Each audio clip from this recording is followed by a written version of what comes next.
राधे राधे मित्रों, जय श्री कृष्णा, जय श्री श्याम। कैसे हैं आप? आशा करती हूँ सभी बहुत अच्छे होंगे।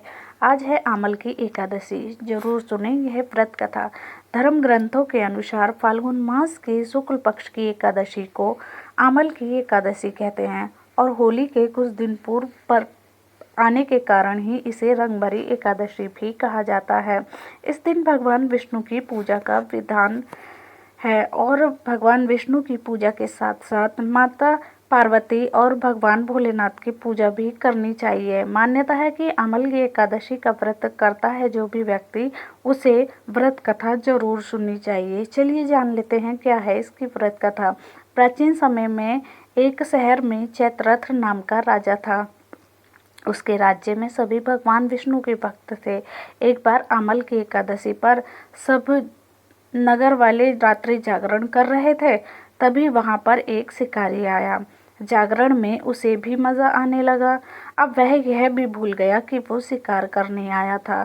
वहीं पर उसने एकादशी का महत्व और कथा भी सुन ली। रात भर कथा सुनने और जागरण करने के बाद अगली सुबह वह शिकारी अपने घर गया। संयोग से कुछ दिनों बाद ही उसकी मृत्यु हो जाती है। शिकारी होने के कारण उसने अनेक पाप किए थे।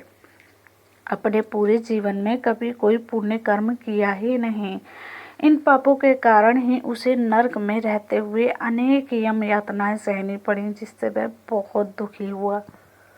परंतु उसने आमल की एकादशी की व्रत कथा सुनी थी और रात्रि जागरण भी देखा था, जिसके फलस्वरूप उसने अगले जन्म में राजा विदुरथ के घर में जन्म लिया।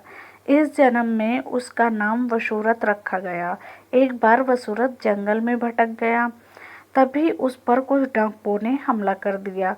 तभी अचानक उसकी नींद खुली तो उसने देखा कि डाकू तो जमीन पर मर पड़े हैं। तभी आकाशवाणी हुई कि तुमने पिछले जन्म में आमल की एकादशी की व्रत कथा सुनी थी, उसी के फलस्वरूप भगवान विष्णु ने तुम्हारी रक्षा की है। इस प्रकार जो भी आमल की एकादशी की व्रत कथा सुनता है अथवा दूसरों को सुनाता है, उसके सभी कष्ट भगवान विष्णु खुद हर लेते हैं। ओम नमो भगवते वासुदेवाय।